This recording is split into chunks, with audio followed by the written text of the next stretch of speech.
안녕하세요. 저는 지방에서 작은 커피 가게를 하는 40대 여자입니다. 살면서 요즘처럼 평온하고 행복했을 때가 있었나 싶을 정도로 좋은 날들을 보내고 있어요.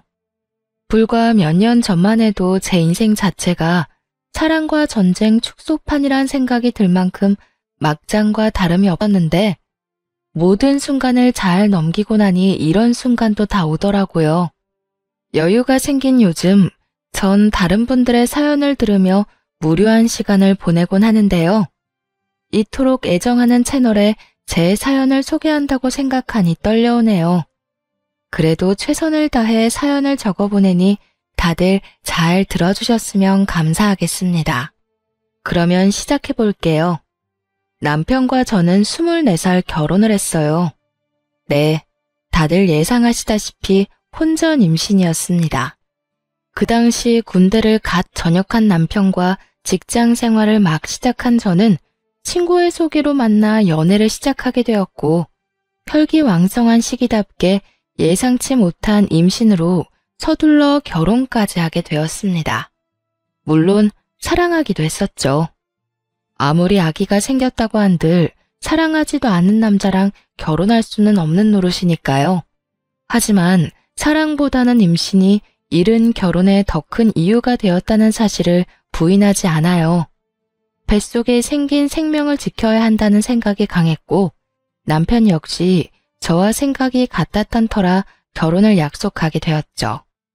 처음 예비시댁에 찾아가 임신 사실을 알렸더니 감사하게도 이렇게 말해주더군요. 그래, 너희 뜻이 그렇게 확고하다면 우리 뜻이 뭐가 중요하겠니? 우리가 살아주는 인생도 아니고 우리가 그 아기의 부모가 되어줄 것도 아닌데 말이다. 지금 생각하는 것보다 부모가 된다는 건 더 힘든 일일 거다. 그럴 때일수록 남자가 더 잘하고 더 많이 배려해줘야 해. 알겠지, 아들? 그럼 내가 얼마나 잘하는데. 엄마는 그런 걱정은 하지도 마. 앞으로 이 엄마가 두고 볼 거야. 네 첫눈에 눈물 나게 하면 이 엄마가 가만 안 둘 거니까 그런 줄 알아. 아가, 우리 집에 와줘서 고맙다. 앞으로 모자란 내 아들 잘 부탁한다. 시댁에선 저희의 결혼을 응원해 주셨고 다행스럽게도 저희 부모님 역시 저희 뜻을 받아들여 주셨어요. 그렇게 결혼을 하게 된 저흰 어느새 20년 남짓한 시간이 흘러 20살의 아들을 둔 40대 중반 젊은 엄마 아빠가 되었습니다. 저희는 결혼을 하는 순간부터 시댁과 친정 모두 가까운 곳에 살고 있었어요. 시댁엔 아들이 10살이 되던 해에 당뇨병 합병증으로 인해 시부가 돌아가시고 친정엔 제가 결혼을 하고 얼마 되지 않아 엄마가 돌아가셔 아빠가 혼자 계신 상태였기 때문이었죠. 처음엔 그냥 얻다 보니 가깝게 얻은 것이었는데 살면서 상황이 그렇게 되다 보니 당연스럽게 가까운 곳에 살게 되었던 것이었어요. 시댁엔 시누이가 있긴 했지만 남편이 불안해했고 저는 외동이었던 터라 시댁 친정 모두 가깝게 있는 것은 저희 두 사람에겐 여러모로 옳은 결정이었죠. 워낙 어린 나이에 한 결혼이라 그런지 신혼 때는 정말 하루가 멀다 하고 싸웠던 기억이 있어요. 저는 저대로 임신을 한 상태라 인생 최고의 예민한 시기를 보내고 있었고 남편은 남편대로 가장이 될 준비가 되지 않은 상태에서 가장 노릇을 하느라 힘이 드는 시기였죠. 임신이라는 이유가 있기도 했지만 그만큼 남편을 많이 사랑했기에 한 결혼이었는데 초반부터 사소한 것들로 다툼이 잦아지니 너무 힘이 들더라고요. 혼자 마음을 다스리고 인내하기엔 저 역시 어렸기에 참 외롭기도 하고 힘들기도 했어요. 그럴 때마다 저를 위로해주고 보듬어줬던 건 다름 아닌 시모였어요. 아가, 요즘 많이 힘들지? 네? 아니에요. 제가 뭐가 힘들어요. 집에서 쉬고 있는데요. 임신한 애가 쉬어도 그게 쉬는 거니? 몸 한번 움직이는 것도 쉽지 않고 먹는 걸 하나 마음대로 마음 편히 먹을 수가 있냐? 스트레스 받는다고 술 한 잔을 먹을 수나 있나? 한창 놀기 좋아하는 나이에 집구석에 처박혀서 그러고 있지 않니? 말은 안 해도 너 힘든 거 다 안다. 어머님, 전 괜찮아요. 그렇지 않아도 감정선이 뒤죽박죽 하던 터라 시모의 말에 울컥하며 갑자기 눈물이 왈칵 쏟아져 내리더군요. 저의 눈에선 괜찮다는 말과는 달리 눈물이 계속해서 쏟아져 내렸고 그런 저를 어머님이 꽉 안아주시더라고요. 그래. 내가 네 맘 다 안다. 나도 네 남편 어릴 때 낳아 키웠어. 엄마가 어리면 그만큼 좋은 점도 있지만 좋은 만큼 엄마가 희생해야 하는 부분도 크단다. 그래서 너희가 임신했다는 사실을 알려왔을 때 고민스럽기도 했어. 세인이가 너무 많은 희생을 해야 하는 현실을 알고 있었으니까. 그런데 세이야, 이 시기가 지나고 아기가 태어나면 이 고생들과 희생들을 다 보답받을 수 있는 날이 분명 온단다. 그날이 오기 전까진 내가 너에게 힘이 되어줄 테니 힘든 일이 있으면 언제든 내게 말하거라. 많이 힘들었던 신혼 초에 시모의 이런 말과 행동들이 저에게 얼마나 큰 위로가 되었는지 모릅니다. 시모는 늘 저의 편에 서서 저의 입장에서 생각해주며 저를 친딸처럼 아껴주셨고 시누이는 무관심으로 저에게 마음을 써주었어요. 언니, 내가 언니한테 관심이 없는 게 아니라 제가 괜히 언니 생각한답시고 나서는 게 언니한테는 스트레스일 수도 있을 것 같아서 가만히 있는 거예요. 그러니까 제가 너무 무관심하다고 섭섭해하시면 안 돼요. 저 언니 많이 좋아해요.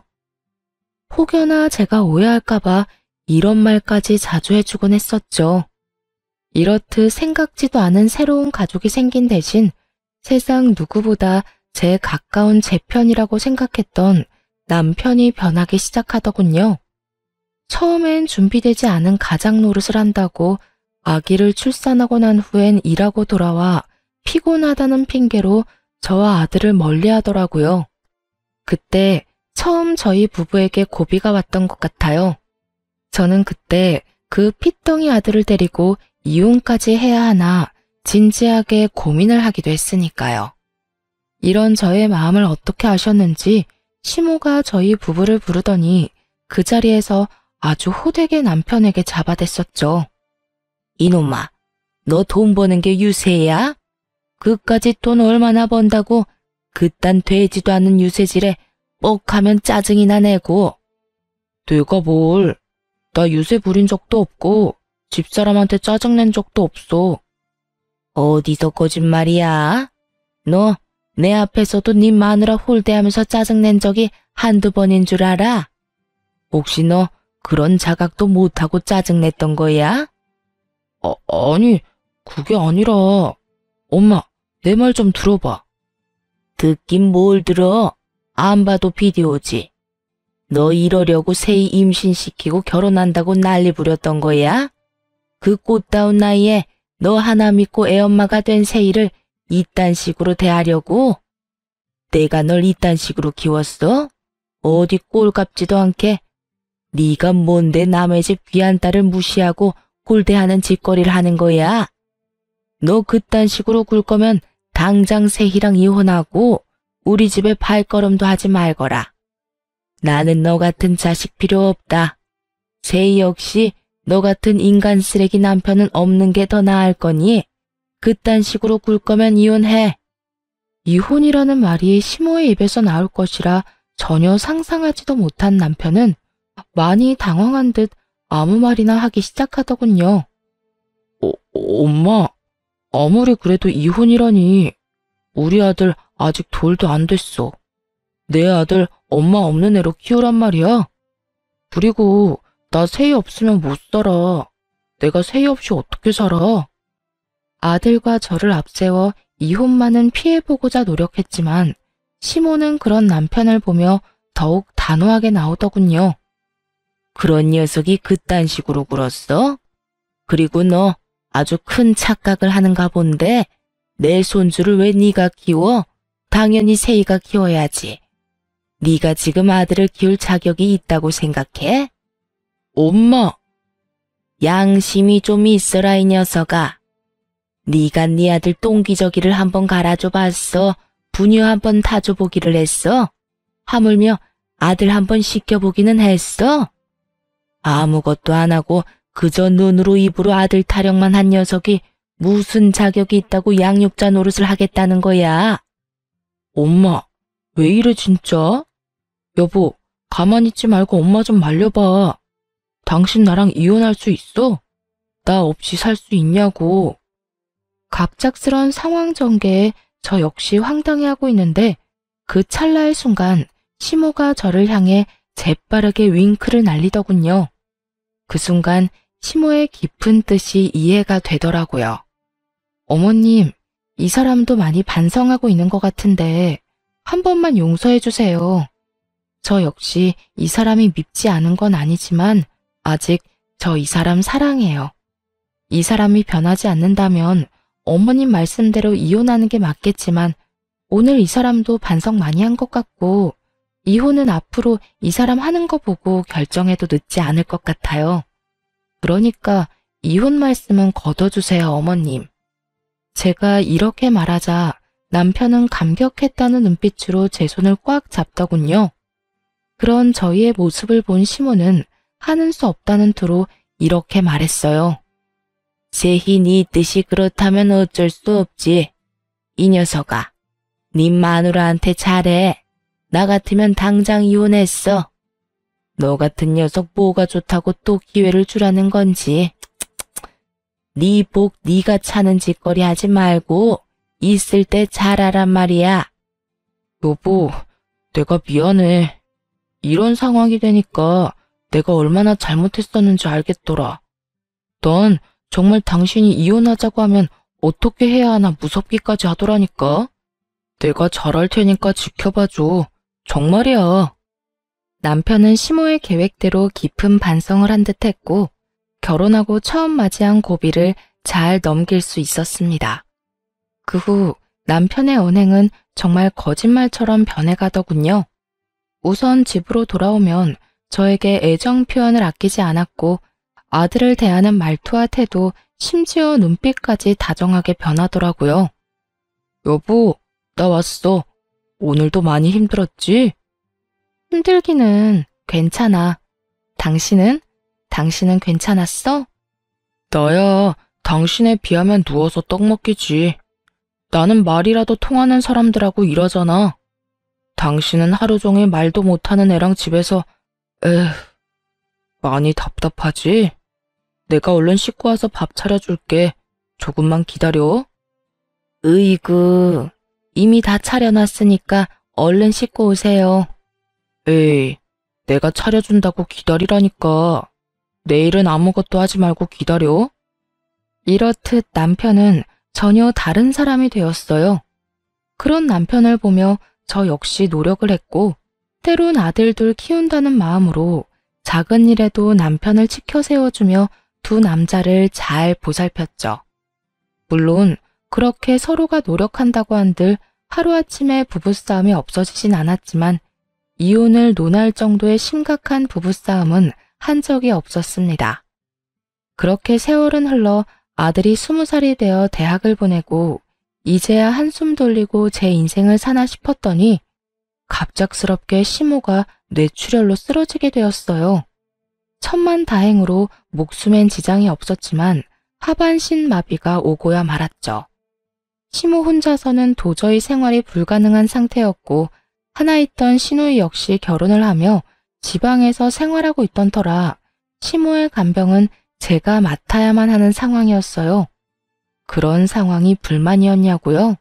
천만에요. 시모는 저에게 있어 정말 친정엄마와 같은 존재였고 그랬기에 전 당연하다는 마음으로 저희 집으로 시모를 모시고 왔습니다. 조금의 고민도 하지 않고 시모를 모시고 오는 저를 보며 남편 역시 처음엔 고마워했죠. 여보, 정말 고마워. 난 당신이 이렇게 고민도 없이 우리 엄마 모신다고 할 줄은 몰랐어. 고맙기는 별소리를 다 한다. 어머님, 당신 엄마이기도 하지만 내 엄마이기도 해. 우리 엄마가 편찮으신데 당연히 우리가 모셔야지 누가 모셔? 그러니까 당신도 싱거운 소리 하지 말고 어머님께 잘해. 부모님이 한평생 우리 곁에 있어줄 것 같지? 그렇지도 않더라. 당신도 잘 알 거 아니야. 우리 후회하지 않게 잘하자. 알겠지? 남편은 한동안 저에게 틈만 나면 고맙다고 말하며 저에게 잘하려고 노력하더군요. 하지만 그것도 잠시 남편의 본 모습이 드러나는 건 시간 문제였죠. 여보, 집골이 이게 뭐야? 청소는 하는 거야? 당연하지. 나 몰라? 다른 건 몰라도 청소는 아침 저녁으로 하는 거? 왜? 어디 더러워? 콕 집어서 어디가 더럽다는 게 아니라 전체적으로 먼지가 너무 많잖아. 집에만 오면 숨 쉬는 게 답답한 게 목도 칼칼하고. 하여튼 요즘 집에만 왔다 하면 이상하게 아픈 것 같다고. 아프기는 무슨? 그런 사람이 인생 최대 몸무게를 찢고 있냐? 솔직히 말해봐. 무슨 일 있지? 그래서 이렇게 예민한 거지? 무슨 일은 무슨. 정말 먼지가 많다니까. 잔말 말고 집 대청소나 좀 해. 집이 깨끗해야 들어올 맛이 나지. 청소만큼은 자신 있는 저였는데 그런 저에게 청소로 트집을 잡으니 이상하다 싶더군요. 청결에 그렇게 예민하지도 않은 사람이 말이죠. 거기에다 출장이다 뭐다 갖은 핑계를 대며 외박을 하는 날도 생겨나더군요. 여보, 나 출장 가. 간단하게 짐 좀 챙겨줘. 출장? 또 출장이야? 이때껏 출장이라고는 없더니 요즘 출장이 잦네? 그만큼 당신 남편이 회사에서 인정받고 있다는 뜻이잖아. 중요한 출장을 아무나 보낼 수가 있어? 다 내 능력이 출중하니까 날 믿고 다녀오라는 거야. 그러니까 당신도 잔말 말고 짐이나 제대로 싸줘. 알겠다, 알겠어. 며칠이나 걸려? 2박 3일. 이번엔 가서 그 지역 거래처는 다 돌고 오라고 해서 이틀은 걸릴 것 같아. 알겠어. 말은 알겠다고 했지만 그 말을 다 믿진 않았던 것 같아요. 갑자기 변해버린 남편과 그와 동시에 잦아지는 출장. 아무리 눈치가 없는 사람이라도 무언가 석연치 않은 일이 벌어지고 있다는 걸 알아채지 않겠어요? 저 역시 무언가 석연치 않다 싶긴 했지만 시모를 신경 쓰느라 애써 모른 척하며 남편을 믿으려 노력했던 것 같아요. 지금 생각하면 참 바보 같지만 그땐 그게 최선이라고 생각했어요. 그러면서도 설마 내 남편이 다른 건 몰라도 바람은 피울 리가 없다고 그저 머리도 복잡하고 집에 와봤자 제대로 쉬지도 못하니 며칠 바람이라도 쐬러 가는 모양이다 하고 생각하기도 했었고요. 이런 남편의 변화를 시모가 눈치채지 못할 리 없었고 어느 날은 시모가 남편을 불러 앉혀놓고 한 소리할 심상으로 남편을 불렀어요. 아범, 여기 와서 좀 앉아보거라. 왜요? 나 오늘 회사 일 처리하느라 피곤해. 나중에 이야기해. 나중은 무슨? 지금 당장 해야 할 이야기니 얼른 와서 앉아보래도. 이 어미가 널 붙잡고 몇 시간씩 이야기할 것도 아니고 고작 몇 분 이 어미랑 이야기 나누는 것도 힘든 게야? 아 진짜 엄마까지 왜 이래? 나 피곤하니까 나중에 이야기하자는 부탁이 들어주기 힘들어. 내가 이래서 집에 들어오기 싫은 거야. 집이라도 들어오면 마음이 편하기를 하나 누구 하나 내 마음 이해해주는 사람이 있길 하나. 에이 정말. 남편은 갖은 성질을 부리더니 그대로 시모의 말을 무시한 채 집을 나가버리더군요. 그런 남편의 태도에 시모는 큰 실망을 느낀 듯했고 저 역시 그런 남편에게 그 어떤 기대조차 가지지 않게 되었습니다. 부모에게 저딴 식으로 하는 인간에게 기대를 가져봤자 시간 낭비겠다 싶었으니까요. 그렇게 저희에게 실망감을 안겨준 남편은 외박을 하지 않는 날엔 늦은 밤 집으로 돌아와 잠만 자고 나가버리더군요. 상황을 풀어보겠다는 의지조차 없는 사람처럼요. 저 역시 그런 남편에게 그 어떤 행동도 취하지 않으려 그저 시모를 잘 보살피는 것에 온 신경을 쏟으려 노력했어요. 그렇게 한 집에 살지만 남남처럼 지내던 어느 날 시모가 저를 불러 앉히더니 진지한 얼굴로 서류 봉투 하나를 건네주더라고요. 그 봉투 안엔 남편이 낯선 여자와 외도를 저지르는 모습이 담긴 사진과 상간녀의 나이부터 사는 곳, 하는 일까지 세세하게 적힌 종이가 들어있더군요. 손이 덜덜 떨려오고 믿을 수 없는 사실에 생각마저 멈춰버리더군요. 그 순간 시모가 저의 손을 잡아주었고 그제야 정신을 차린 제가 마음을 가다듬고 시모에게 물었어요. 어머님, 이게 다 뭐예요? 내가 참 할 말이 없구나. 내가 아무래도 이 녀석 하는 꼴이 수상해서 돈 주고 사람을 붙여봤더니 이 녀석이 결국 너한테 이런 잘못까지 저지르고 있더구나. 어찌해야 할 바를 모르겠더라고요. 그 자리에서 무너져 내리기엔 시모의 걱정이 너무 클 것 같고 그렇다고 아무렇지 않은 척하기엔 밀려오는 배신감이 너무나도 컸으니까요. 시모는 이러한 제 심정을 다 안다는 듯 이렇게 말하더군요. 거기에다 다른 건 몰라도 외도만은 아닐 거라고 그렇게 믿고 또 믿었는데 그렇게 제 두 눈으로 다 보고 나니 상황을 받아들이게 되면서도 애써 부인하고 싶기도 한 이중적인 생각이 머릿속을 복잡하게 만들었어요. 세희야, 너 이혼해. 나 걱정하지 말고 그냥 이혼하거라. 너도 알다시피 나한테 내 한 몸 건사할 만큼의 돈은 충분히 있어. 요즘 돈만 있으면 요양원도 천국이라고 하더라. 그러니까 내 걱정하지 말고 너도 네 갈 길 가. 애도 이제 다 컸겠다. 여기서 발목 잡혀 살지 말란 말이야. 어머님, 아무리 그래도 제가 어머님을 두고 어떻게 이혼을 하겠어요. 그리고 요양원이라뇨. 아무리 좋은 요양원이더라도 자식들이 자주 오가야 하는데 아범이 그럴 리도 없고.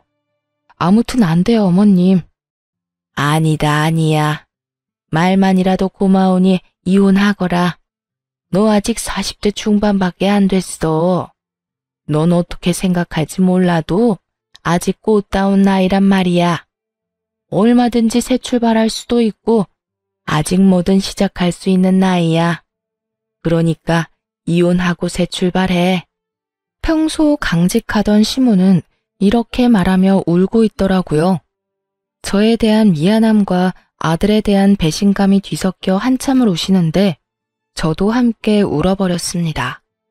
그렇게 폭풍 같은 날이 지나고 시모는 저에게 시간이 날 때마다 이혼을 이야기하고 있었고 전 저대로 고민에 빠져 있었어요.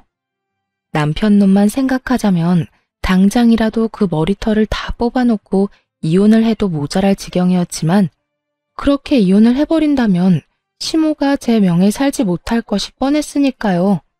그렇다고 해서 어머님을 위해 그 모든 걸 인내하고 살자니 제가 화병이나 죽을 것만 같았고요. 이렇듯 저의 고민이 깊어지던 어느 날, 저의 깊은 고민을 날려주는 사건이 일어났어요. 갑자기 건강하시던 아빠가 쓰러진 것이었어요. 다행히 건강엔 이상이 없었지만 나이도 있으신지라 한동안 병원에 지내며 여러 검사와 안정을 취하기로 했습니다. 시모에 이어 아빠까지 이런 일이 일어나니 정말 심적으로 너무 힘들더군요. 거기에다 남편까지 그 모양이니 어디 마음 들 곳 하나가 없어 더욱 힘들었어요. 그런데 그런 저에게 집으로 돌아온 남편이 다짜고짜 핵폭탄급 난리를 부리기 시작했어요. 이야기 다 들었어. 장인어른 병원 입원하셨다며? 그건 또 어떻게 알았대? 엄마가 전화 왔더라. 그래서 하는 말인데 난 장인어른까지 모실 생각 없으니까 그렇게 알고 헛소리 할 생각도 하지 마. 뭐라고? 난 장인어른까지 모시고 살 생각 없다고. 우리 집이 요양원도 아니고 아픈 사람은 우리 엄마 한 명만으로도 버거워. 그러니까 장인어른 쓰러졌다는 핑계로 우리 집에 모시고 올 생각은 하지도 말라고. 난 두 노인애들 책임질 생각 따윈 없으니까. 제가 시모에게 어떻게 했는데, 그리고 지금까지도 제가 시모를 어떻게 모시고 있다는 걸 뻔히 다 보고 있는 남편놈이 이딴 말을 하니 정말 저게 인간이 맞나 하는 생각마저 들더군요. 아무리 상간녀에 미쳐 제정신이 아니라고 한들 인간으로서의 도리가 있는 것인데 그 순간 남편 새끼는 도리란 없는 인간처럼 굴고 있었어요.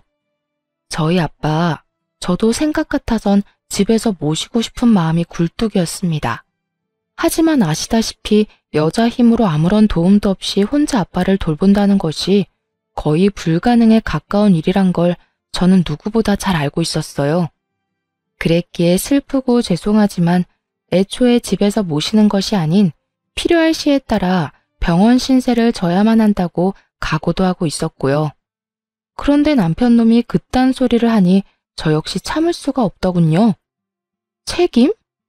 언제부터 네가 어머님을 책임지고 있었다고 감히 책임이란 단어를 입에 올리는 거야? 넌 어머님이 우리 집에 오는 그 순간부터 이 집에서 한 거라곤 먹고 자고 싼 거밖에 없어. 그런 주제에 감히 뭐? 책임? 야, 지나가던 개가 웃겠다. 그리고 네 엄마는 모시는데 왜 우리 아빠는 안 된대? 네가 무슨 자격으로? 우리 아빠를 어디에 모시건 내 자유고 내 마음이니까 넌 상관하지 말고 하던 대로 살아.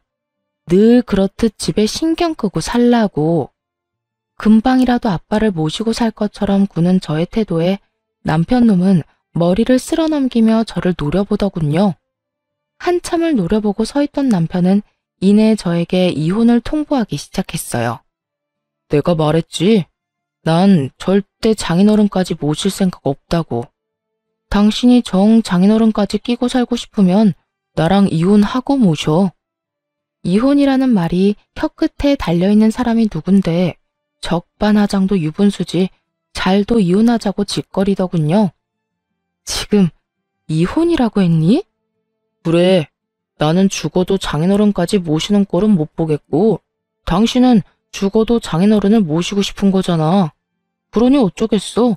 이혼이라도 해야지. 그런 줄 알고 이혼 준비나 해도. 그래, 이혼해. 누가 무서워할 줄 알아? 잘 됐네. 근데 말이야, 너 이혼 사유는 너한테 있는 거 알지? 뭐? 이혼 사유? 그래, 네가 네 아빠 모시고 싶어서 이혼하는 거니까 이혼 사유는 너한테 있는 거지. 그러니까 내 아들도 재산도 아무것도 너한테 못 주니까 네 짐 챙겨서 이 집에서 나가. 뭐?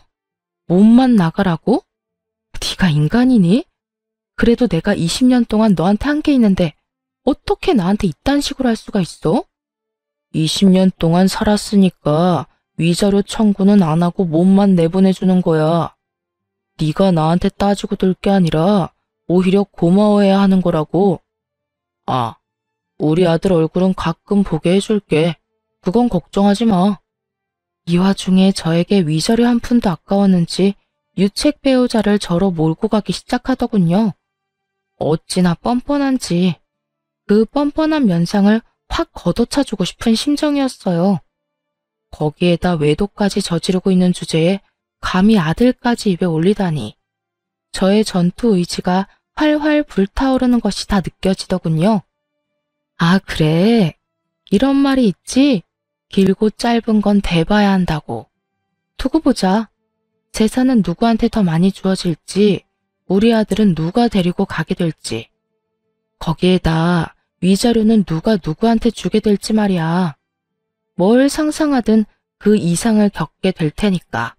제가 모든 사실을 알고 있다는 사실을 꿈에도 알지 못하는 남편놈은 재수없게 실실 비웃으며 이렇게 말하더군요. 마지막 발악을 해보시겠다. 오, 그래. 다 해봐. 참고로 변호사 비용 만만치 않다.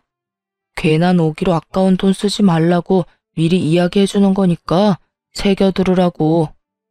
내 걱정 말고 네 걱정이나 해. 그리고 이 집은 이혼하기 전까진 내가 지낼게. 그 정도는 해줄 수 있지? 그래, 그 정도는 양보해줄게. 어차피 엄마 병원 알아볼 동안엔 엄마 병수발 들 사람이 필요하기도 하고 너도 이 집하고 엄마한테 인사는 해야 할 테니까. 그럼 법원에서 보자.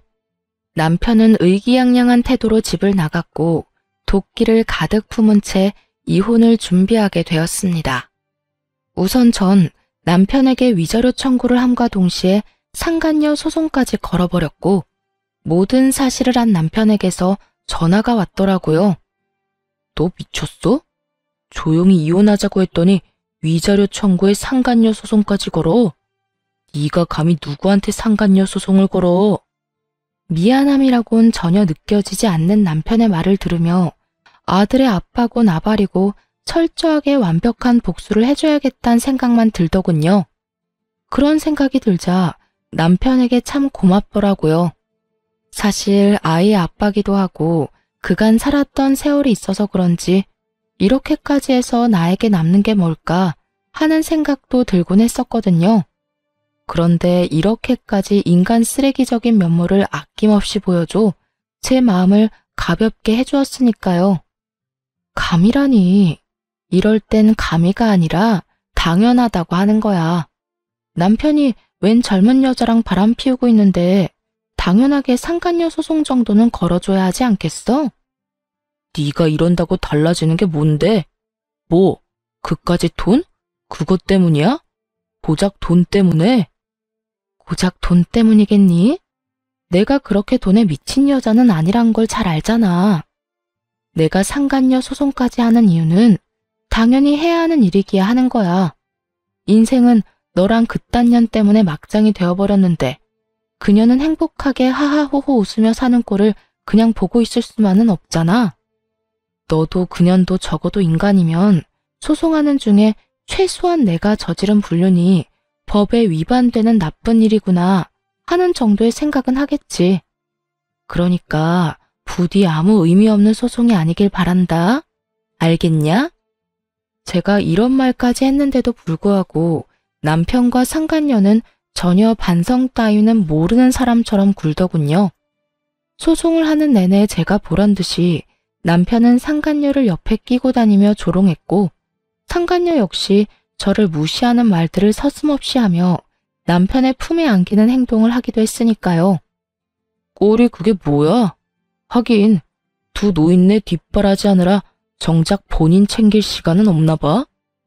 어머, 아무리 그렇다고 해도 무슨 여자가 립스틱 하나 안 발랐대? 저런 꼴이니 오빠가 한눈이나 팔았겠지.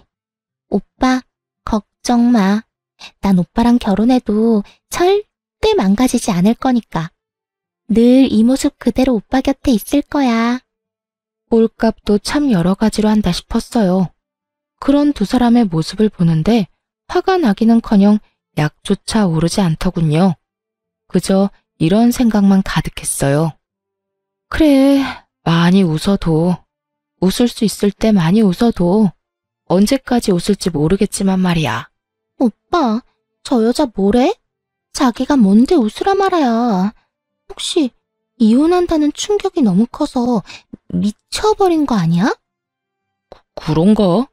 그러고 보니 눈빛도 살짝 이상한 것 같기도 하고. 안 되겠다. 얼른 가자. 괜히 불똥 튈라. 두 사람이 그러거나 말거나 정말 저는 아무렇지 않았어요. 저의 계획은 이제 시작이었으니까요. 일단 소송은 저에게 유리하게 끝이 났어요. 재산 분배는 물론 양육권까지 당연히 저에게 유리하게 끝이 났고 이러한 결과를 전 남편은 받아들이지 못하는 듯 했지만 항소는 하지 않더라고요. 당연히 항소할 줄 알았더니 쉽게 포기하네. 그까지 푼 돈 너 가져. 다 줄 테니까.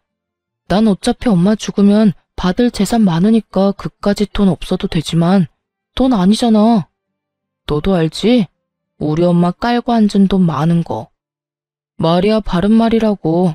너도 그 돈 노리고 이때껏 걷지도 못하는 노인네 똥수발까지 들어가며 그 수고를 한 거 아니냐. 그런데 어쩌냐? 그 노고가 헛된 고생이 되어버렸네? 그래도 뭐 한 푼도 못 받은 건 아니니까 너무 억울해 말라고. 이제 이혼도 했으니까 앞으로 2번 다신 보지 말자. 역시는 역시라고. 전 남편은 역시 저와 시모가 예상했듯 당연하다는 듯 시모의 재산을 자신의 재산처럼 여기고 있더군요. 그 꼴을 보고 있는데 어찌나 한심하고도 웃기는지. 그만 참지 못하고 웃음이 터져나와 버렸지 뭐예요. 그도 그럴 것이 시모는 이미 재산 정리를 끝낸 상태였기 때문이었어요. 미안. 당신 말 듣고 있으니까 참을 수가 있어야지. 미친 사람처럼 웃는 저를 보며 남편은 어리둥절한 표정을 지어 보였고 상간녀는 제가 병균이라도 되는 듯 남편의 뒤로 숨어버리더군요. 또 모르고 있구나. 하긴 어머님께 관심이 전혀 없으니까 몰랐을 수도 있겠다. 그게 무슨 말이야? 내가 모르긴 뭘 모른다는 말이야. 네가 그렇게 믿고 있는 그 재산, 그거 이제 없어. 그러니까 그 재산이 왜 없냐고. 없긴 왜 없어? 나하고 내 아들한테 사이좋게 나눠주셨으니까 없지. 그렇습니다. 어머님은 제가 이혼을 결심한 그 순간부터 재산 정리를 시작하셨고 전 남편에게 단 한 푼도 남기지 않으시고 저와 제 아들에게 모든 재산을 분배해 주셨죠. 전 남편 놈이 믿고 있던 것은 시모의 재산뿐이었을 텐데 제 말을 들은 전 남편의 얼굴은 사색이 되어버렸죠. 물론 남편의 옆구리에 매달려 있던 상간녀의 얼굴도 별반 다르지 않았고요. 뭐라고? 그 재산 어머님이 진작 나하고 내 아들한테 다 주셨다고. 그러게 어머님한테 좀 잘하지 그랬어? 여자한테 미쳐서 가정이고 부모고 다 내팽개치고 발정난 개새끼처럼 발발거리고 다니더니 꼴 좋다. 뭐? 발정난 개새끼? 너 말 다 했어? 다 했겠니? 너한테 하고 싶은 말 다 하려면 사흘 밤낮을 해도 모자랄 지경이야. 그런데 내 할 말 다 해봤자 뭐가 달라지겠니? 인간 말종이 사람이 되기를 하겠어? 반성이란 걸 하기는 하겠어? 너 진짜 말 그따위로밖에 못해? 다 됐고 우리 엄마가 재산을 다 너희한테 줬다니 그게 다 사실이야? 그럴 리가 없잖아. 우리 엄마가 왜? 전 남편은 믿을 수 없다는 듯 저에게 되물어왔고 상간녀는 화가 많이 난 듯 남편을 흔들며 울부짖더군요. 이게 다 무슨 소리야 오빠? 그러면 오빠가 받을 재산이 하나도 없단 말이야? 이건 오빠 말이랑 달라도 너무 다르잖아. 아니, 다른 정도가 아니라 이건 거의 사기라고. 사기라니. 다른 사람도 아니고 자기가 나한테 어떻게 그런 말까지 해? 그럼 내가 이 상황에 우리 오빠 최고다. 우리 오빠 제일 좋아. 하면서 엉덩이라도 두들겨 줄 거라 생각했어? 오빠가 뭐라고 그랬어? 이혼하고 나면 그 노인네 재산은 다 오빠 거라며. 그 돈으로 나 호강시켜준다고 했어 안 했어? 그랬지. 그랬는데 내가 뭐 엄마가 그럴 줄 알았냐? 나도 몰랐다고. 몰랐다고 하면 다야? 이제 나 어떻게 해? 내 인생 어떻게 책임질 거야? 내 나이가 몇 살인데 상간녀 딱지 붙이고 어떻게 살라고. 이러려고 내가 오빠 만난 줄 알아? 저기 진정하고 내 말 좀 들어봐. 사랑이라고 그렇게 자부하더니 그 대단한 사랑도 돈 앞에선 별 수 없더군요. 제가 있다는 것도 있고 저리 속내를 다 내비치는 꼴을 보니 말이에요. 저기 싸움은 집에 가서 하도록 하고 이제 다 알았으니까 혹여나 어머님 찾아가서 재산 내놓으라 하면서 행패 부릴 생각은 하지도 마. 하긴 찾을 수나 있을지 그것도 의문이다마는. 그건 또 무슨 소리야? 우리 엄마 어디 갔어? 네 엄마를 왜 나한테 찾니? 도대체 네 엄마한테 관심이 있는 거야 없는 거야? 그거야. 당신이 이때까지 모시고 있었으니까 그렇지. 참 못났다 못났어. 얼마나 못났으면 자기 낳아주고 키워준 엄마를 이혼한 마누라한테서 찾냐? 하긴 누굴 욕하겠어? 그런 인간인 줄도 모르고 20년을 살 부대끼며 산 나도 미친년이지. 하여튼 재산 한 푼 없는 어머님께 이제 볼 일도 없을 테니 어머님 찾을 생각은 하지도 말고 나하고도 이젠 이혼도 했으니까 네가 했던 말처럼 앞으로 2번 다신 보지 말자. 그렇게 전 새로운 보금자리로 돌아와 버렸습니다. 그 후 전 남편의 소식이 조금씩 들려오더군요. 그것도 빚쟁이가 되었다는 소문이요. 위자료를 주고 난 뒤에도 남은 재산이 좀 있었을 텐데 어쩌다 빚쟁이까지 되었나 싶었더니 설마 했던 일이 현실이 되었더군요. 나이가 20살이 어린, 그러니까 제 아들과도 나이 차이가 얼마 나지 않는 상간녀가 그 나이 많은 유부남이 뭐가 좋다고 붙어 있었겠어요. 다들 임무와 외칠 수 있듯이 역시나 돈이었죠. 시모의 재산을 정리하며 자세히 알게 된 사실인데 시모의 재산이 생각보다 꽤 많더라고요. 그 재력을 누구보다 잘 알고 있던 전 남편은 모르긴 몰라도 시모의 재력을 앞세워 자랑하듯 말했을 테고 그 돈에 홀딱 넘어간 상간녀였기에 그 이유가 사라진 지금 전 남편의 옆을 지킬 이유가 없었겠죠.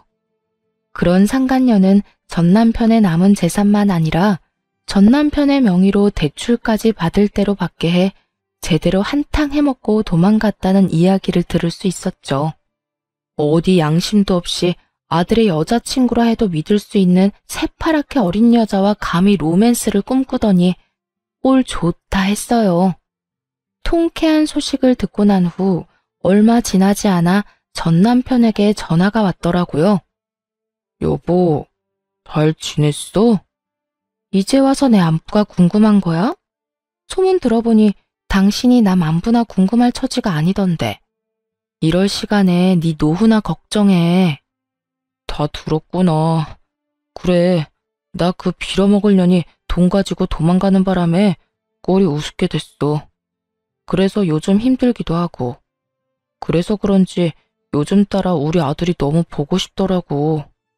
아들? 너 지금 아들이라고 했니? 너한테 아들이 어디 있어? 잊었니? 여자한테 미쳐서 가정이고 아들이고 다 버리고 간 거? 후회하고 있어. 내가 미쳤었나 봐. 그깟 년이 작정하고 꼬시는 줄도 모르고 당신도 버리고 아들도 버리고 이제 와서 새삼 당신한테 너무 미안하더라고. 입에 침이나 바르고 거짓말하지 그래? 나한테 미안하기는 개뿔. 다 듣기 싫으니까 하고 싶은 말 있으면 얼른 하지 그래. 그게 나 우리 아들 얼굴 한 번만 보여주면 안 될까? 정말 다른 뜻이 있는 게 아니라 아들이 너무 보고 싶어서 그래. 아들이 보고 싶다니 정말 구역질이 나더군요. 거기에다 다른 뜻이 있는 게 아니라는 걸 보니 다른 뜻이 있음이 뻔히 보였어요. 그건 바로 아들이 물려받은 재산임이 분명했고요. 개소리하고 있다. 다 됐고 내 아들은 너 보기 싫대. 너 죽어도 장례식장에도 갈 생각이 없다고 하더라. 그런 줄 알고 2번 다시 연락도 하지 말고 우리 앞에 나타날 생각도 하지 마. 알겠어? 여보, 그러지 말고 정 얼굴 보여주는 게 힘들면 정말 이런 말까지 하고 싶지 않았는데 돈 좀 주면 안 될까? 나 정말 돈이 한 푼도 없어서 그래. 그년이 대출까지 있는 대로 받아서 도망가는 바람에 내 월급으로 감당도 안 되고 퇴직금도 진작 다 당겼어서 큰돈 구할 데도 없어. 나 지금 오갈 데도 없어서 찜질방에서 지내. 한 푼도 없긴 찜질방 갈 돈은 있나 보네. 그렇게 야박하게 굴지 마. 그래도 우리가 함께한 세월이 20년이 넘는데 그까지 푼돈 좀 주는 게 힘들어? 당신이 돈이 없는 것도 아니잖아. 재산도 한몫 잘 뜯어갖고 엄마한테 받은 재산도 꽤 될 거 아니야. 20년 세월이 있는데 넌 젊은 여자랑 바람나서 다 버리고 갔어?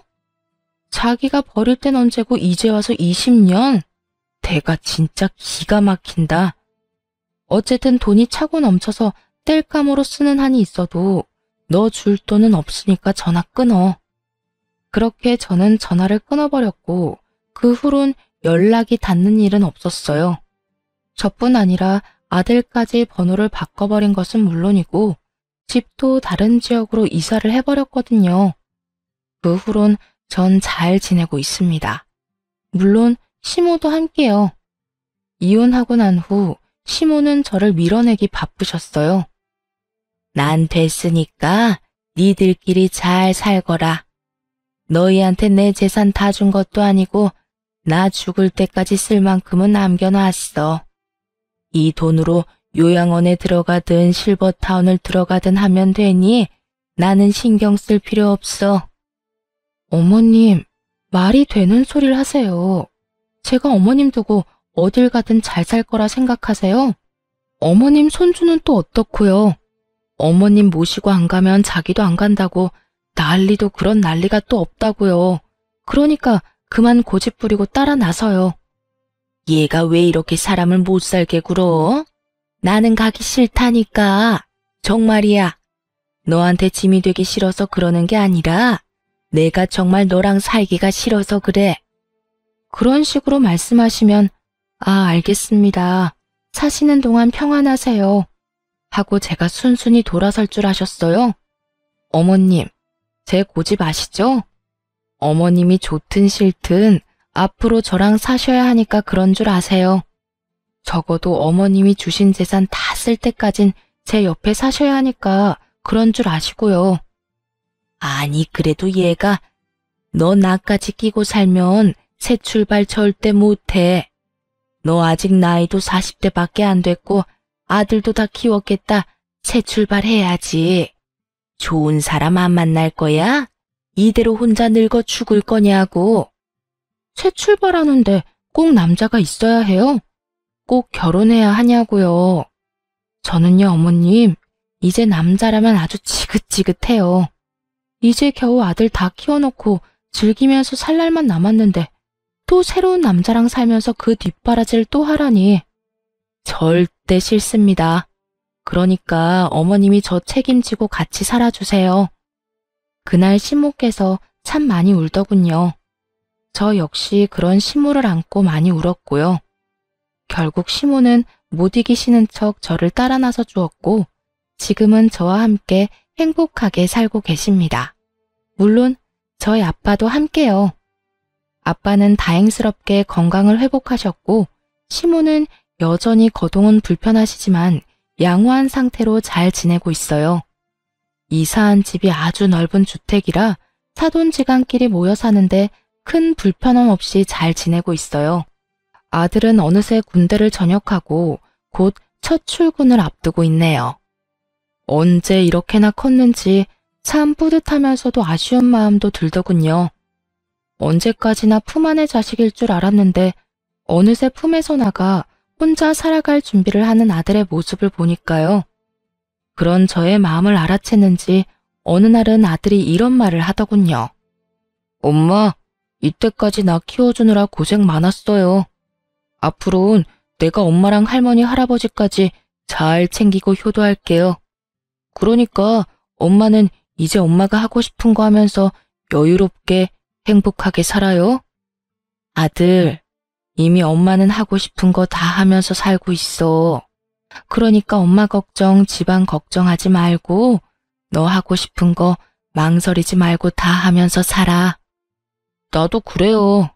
나 하고 싶은 거 다 해서 좋은 회사에 취직도 했고 무탈하게 군대도 전역했고요.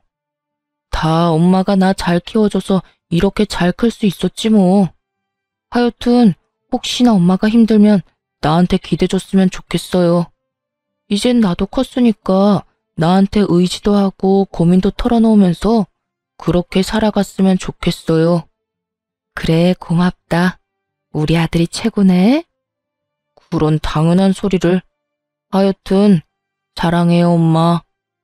눈물이 왈칵 쏟아져 나오는 걸 얼마나 참았나 몰라요. 소중한 제 아들. 때론 자식처럼, 때론 남편처럼 저의 곁을 든든하게 지켜주며 요즘에도 뜬금없이 사랑한다는 말을 아끼지 않고 자주 해주는 사랑스러운 아들입니다. 그리고 전 사연 처음에 말씀드렸다시피 시골에서 작은 카페를 운영하며 지내고 있어요. 집 바로 옆 낡은 주택을 사 리모델링을 하고 카페를 열게 되었거든요. 정원도 있어 낮엔 아빠와 시모가 시간을 보내기도 좋고 저 역시 제 시야가 닿는 곳에 두 분이 계시니 심적으로 안심이 되기도 하고요. 여러모로 좋은 결정이었던 것 같죠? 이로써 저의 사연도 끝났네요. 어떠셨나요? 많이 답답하셨을까요? 아님 앞으로의 저의 인생을 응원해 주시는 분들이 더 많으실까요? 어찌되었든 저는 앞으로 두 분과 함께 행복하게 잘 살아가 보려고요. 저의 긴 사연 들어주신 모든 분 감사합니다. 좋은 하루 되세요.